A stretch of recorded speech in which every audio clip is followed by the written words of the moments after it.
Saudi আরবে এক মর্মান্তিক সড়ক দুর্ঘটনায় একই পরিবারের একাধিক সদস্য নিহত হওয়ার ঘটনায় দেশে শোকের ছায়া নেমে আসে।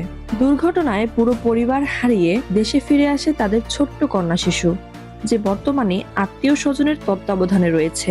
হৃদয় বিদারক এই ঘটনায় বিভিন্ন মহলে সহমর্মিতা প্রকাশ করা হলেও সরাসরি খোঁজ নিতে খুব বেশি বিশিষ্ট ব্যক্তিকে দেখা যায়নি।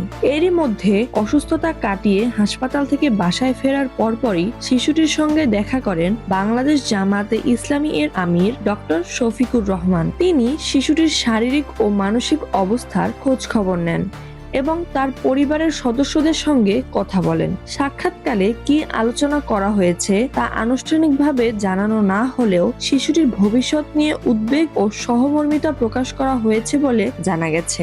এমন একটি কঠিন সময়ে তার এই উপস্থিতিকে অনেকেই মানবিক উদ্যোগ হিসেবে দেখছেন। সামাজিক যোগাযোগ মাধ্যমে বিষয়টি ইতোমধ্যে আলোচনার জন্ম দিয়েছে। অনেকেই আশা করছেন শিশুটির পুনর্বাসন ও ভবিষ্যৎ নিশ্চিতে সংশ্লিষ্ট কর্তৃপক্ষ এবং সমাজের বিত্তবানরা এগিয়ে আসবেন।